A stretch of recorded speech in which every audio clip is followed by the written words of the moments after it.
میں آپ کو یہ بات سمجھانے کے لیے لکھ رہی ہوں کہ اپنے شریک حیات کی خوبیوں کی قدر کرنا ضروری ہے، چاہے ان میں خامیاں ہوں۔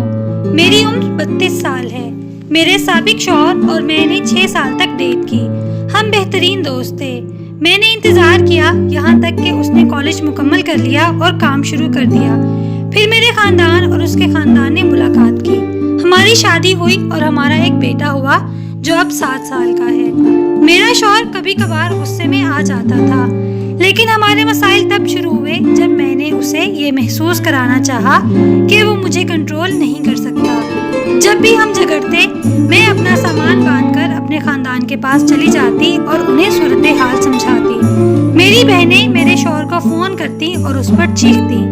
اگر وہ مجھے کنٹرول کرنے کی کوشش کرتا تو میں ہمیشہ اسے کہتی کہ اگر وہ چاہے تو مجھے طلاق دے سکتا ہے۔ میں کبھی طلاق نہیں چاہتی تھی، مجھے صرف اپنی عزت کا خیال تھا اور میں کبھی بھی اس کی نظروں میں ایک کمزور عورت نہیں بننا چاہتی تھی۔ ایک دن میں نے اسے اتنا تنگ کیا کہ پہلی بار اس نے مجھے مارا اور گھر سے باہر نکال دیا۔ میں اپنے خاندان کے پاس چلی گئی۔ میرے خاندان نے اسے پولیس میں رپورٹ کر دیا۔ بار بار ایسا لگتا تھا جیسے میں ہی مظلوم ہوں، لیکن حقیقت میں اپنے شوہر کو جذباتی طور پر تکلیف پہنچاتی تھی۔ اسے گرفتار کر لیا گیا اور حراست میں رکھا گیا۔ اس کے خاندان نے مجھ سے کیس واپس لینے کو کہا۔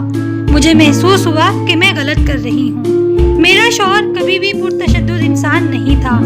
اس نے جو کیا وہ اس لیے کیا کیونکہ میں نے اسے مجبور کیا اور اس نے کھلے دل سے معافی مانگی۔ میں نے کیس واپس لے لیا اور ہم دوبارہ مل گئے۔ 3 ماہ بعد ایک چھوٹے مسئلے پر میں نے پھر سے اپنا سامان باندھ لیا اور وہ اکیلا رہ گیا۔ 2 دن بعد مجھے کال آئی کہ وہ ہسپتال میں ہے۔ میرے خاندان نے مجھے کہا کہ وہاں نہ جاؤں کیونکہ ایسا لگے گا جیسے میں اسے منانے جا رہی ہوں، اور میری بہنیں مانتی تھیں کہ وہ بیماری کا ڈرامہ کر رہا ہے۔ اس دوران لوگ مجھے مظلوم سمجھتے رہے، جیسے میں ہی ظلم کا شکار ہوں۔ وہ 1 ہفتہ ہسپتال میں رہا۔ جب وہ واپس آیا مجھے صرف طلاق کا نوٹس ملا۔ میں طلاق کو رد کرنا چاہتی تھی، لیکن میرے غرور کی وجہ سے میں چاہتی تھی کہ وہ اپنا فیصلہ بدلے اور مجھ سے معافی مانگے۔ میں نے اسے فون کیا اور کہا کہ اسے طلاق مل جائے گی کیونکہ میں جہنم میں جی رہی تھی۔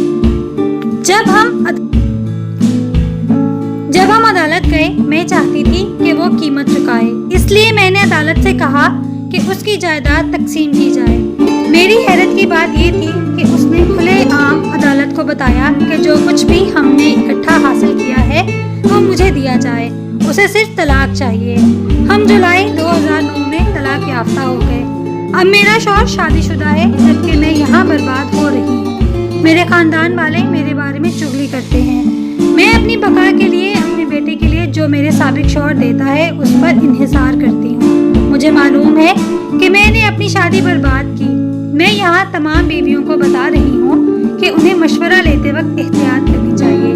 دھوکہ نہ کھائیں، اپنے خاندان کی مداخلت کو اپنی شادی میں نہ آنے دیں۔ یہاں تک کہ میری چھوٹی بہن بھی مجھ سے زیادہ عزت پاتی ہے۔ جن لوگوں نے مجھے طلاق لینے کی ترغیب دی وہ ہمیشہ میرا مذاق اڑاتے ہیں اور میرے بارے میں بری باتیں کرتے ہیں۔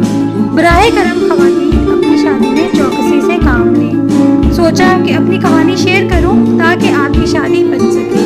غرور میں کوئی فائدہ نہیں۔ کبھی کبھی یہ مرد کا قصور نہیں ہوتا، یہ آپ کا غرور ہوتا ہے اور وہ لوگ جو آپ کو مشورہ دیتے ہیں۔ اس لیے اپنی شادی میں ہوشیار اور چوکنا رہیں۔ اللہ ہمیں برائی سے، برے لوگوں سے، ان سے جو برائی کرتے ہیں اور دوسروں کو برائی کی دعوت دیتے ہیں محفوظ رکھے۔